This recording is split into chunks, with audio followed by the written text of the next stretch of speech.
Institute computer for assisted teaching said about 20 years ago, he was so proud. His name is Dustin Houston. He's so proud. He said, won't it be wonderful when the child in the remotest area of the country can have access to the views, the help of the finest psychologists in the world, and nobody can get between that child and the curriculum. Now, look, folks, wait a minute. Think about that. You thought you had a hard time getting curriculum out of your local school board? You will never know what they're doing to your child. They're going to wreck his attitudes, values, and beliefs. They want to create the new Soviet man. That is their goal. And it didn't die in 1990. That was the biggest farce that ever happened. They had to make you think it was dead, because how could they possibly have put this in if you would continue to be concerned? Look at the EU. Look at the EU. I mean, all the mega banks funded the Soviets, but the EU admits they're the new Soviet, and they're literally making all the laws for the people. And now they're having them sign agreements where the countries can never get out again, and admitting that the new EU Soviet is run by 6 banks who you pay your taxes to, and you have no local authority.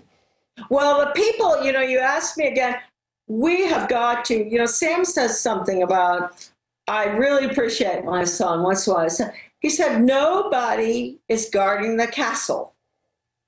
And what he means is nobody's at home. You see, they got the moms out of the home. Nobody's guarding the castle. Nobody's guarding the children. Nobody's there to listen to the radio to find out when town meetings are taking place. Nobody's there to watch what's going on in the community.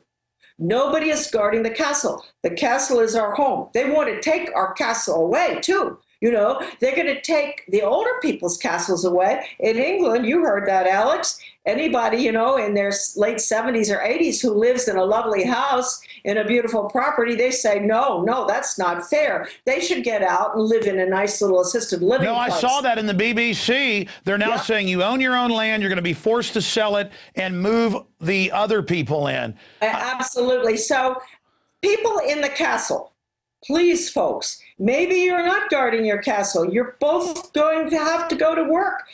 Maybe there's some people who are out of jobs now who better take up the mantle and try to save this country and go to every single local meeting. Get my book, because that's the history of it, The Deliberate Dumbing Down of America. It's political history as well in there.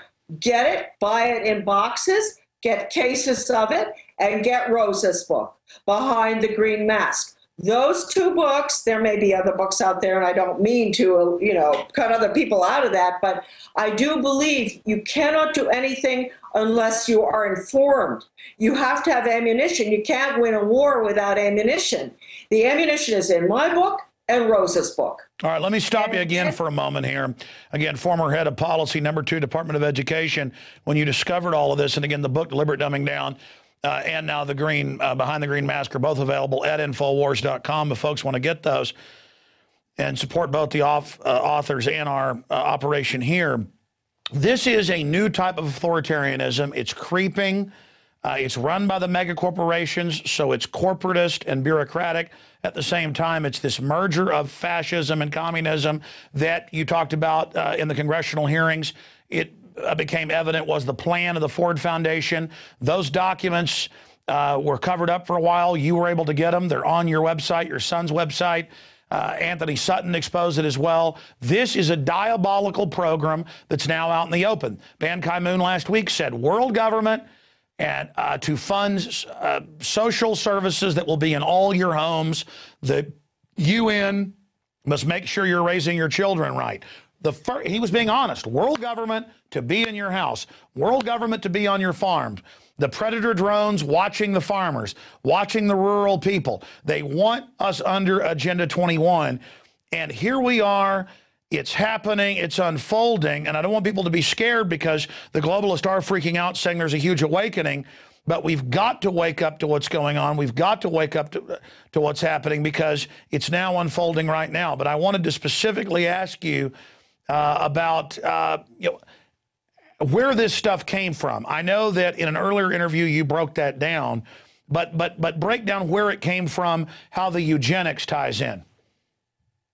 Well, I think that the eugenics goes all the way back to Germany, and the the families that financed all of the eugenics thing. That's not my field, Alex. I mean, I know about it, but I'm not one to give a lecture on eugenics. But it does come from I think, and I don't like to admit this, but I do believe that the order at Yale. More and more research that I do with the help of Anthony Sutton's great book on the establishment, I believe that's where it came from. That's the Illuminati. And in Germany, the order was based on the Illuminati. And then the order was responsible for sending educators over to Leipzig, Germany, to study under Wilhelm Wundt. And we can trace his grandfather was a member of the Illuminati. Very interesting. Wilhelm Wundt is the founder of operant conditioning, the Skinner-Pavlovian method. Pavlov didn't invent it. He went to Wundt's laboratory and learned how to, through stimulus response, through the nervous system, neurological responses, how to control people's behavior with rewards and punishment. Okay? Pre-programmed responses. But Charlotte, there you go again. You're always saying you're not an expert. I've researched your Wundt info, your Skull and Bones info. That is exactly what the British and German scientists funded by the proto-robber barons were doing, was looking at a scientific model to control populations. And the Prussians, as you know, had been good at slave soldiers that were so brainwashed they didn't even know that they were slaves, the Hessians. And so you're absolutely right. And then Skull and Bones, when you say the order that your father and grandfather were part of, you've gone through the documents, which are incredibly conclusive, that yes, it was another center point of expanding this operant conditioning, rat training, dog training into our society. And so you are an expert on this, and that is eugenics, and that's where it all came out of, was in that study 250 years ago of how to scientifically control people. And so out of it came the operant conditioning, the eugenics, all these schools, which then the system built as our modern world that is almost complete and is really a false reality. I mean, it's a false artificial environment, like at a zoo or something that they've built for us, and now they're trying to finally end the family, in the home. And it's because people, as you said, don't understand that to own a home, to have the right of the Second Amendment, to have the right to raise your children and to not be a slave, that was fought for over thousands of years by humanity. And so we only had a short period of some basic liberty. Now the tyranny is just coming back in. Please continue. Well, I think we have to look at the how did this happen? Wilhelm Wundt, of course, he was a psychologist, and he believed that man was an animal without a soul. That's the key. You see, they really do believe that they're animals and that we have no soul, we have no free will. And if that's the case, then we can be trained to do what they want. It's very, very simple. It's a tragedy. And as C.S. Lewis said, you know, when education, when we give up on education and we move towards training, civilization dies. Now, that's very important. Do we want civilization to die? I mean, Aristotle was also the one who said something about, you know, he who does not have an education can be compared to someone who's dead. That's that's basically what Aristotle said. So what we're doing here is we're not going to be educating anymore. We're going to be training for the workforce, training for the global. Our children are considered nothing but resources to spin off profits for the global economy. That is exactly it. And the tragedy here, I guess it wouldn't really make too much difference who was doing it, but I am absolutely devastated by the fact that the conservative movement is equally responsible, if not more, in a way more, because nobody suspected them. This is what's the tragedy to me. I mean, I've spent, 40 years now, and I trusted all these people. And they may not all be so bad, but they won't tell the truth. You know, if you tell the truth, you're on the you-know-what list. And they're not telling the truth because they want to keep their organizations going, keep funding coming in.